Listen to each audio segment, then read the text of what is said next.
sur Saint-Barthélemy, l'hôpital fonctionne encore. Par contre, la partie aérodrome était impraticable.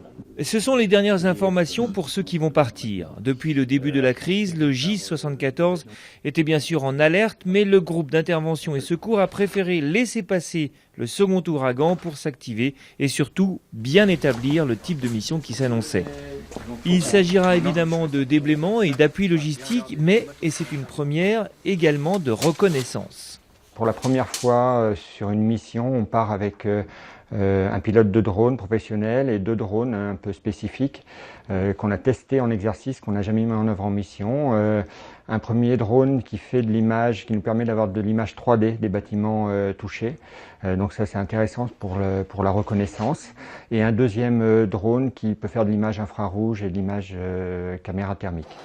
Une première pour le groupe qui, lui, n'en est pas à sa première. En 2015, le GIS était par exemple au Népal, mais cette mission aux Antilles s'apparente plus aux conditions du tsunami de 2004.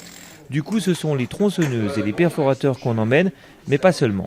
Alors là, on dispose de matériel de communication, donc soit avec l'équipe sur le terrain par l'intermédiaire de postes portatifs vers une base arrière du terrain, et pour la partie base arrière vers la France, on dispose soit de téléphones satellitaires si on a des problèmes de communication, soit sinon on passe avec une bulle Wi-Fi qui est mise avec un modem directement sur le terrain, qui sert à la fois pour la base arrière mais aussi pour nos équipiers à l'avant.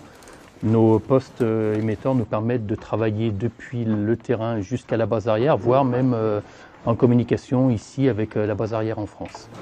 En une petite quinzaine d'années d'activité, le matériel du GIS 74 a considérablement évolué.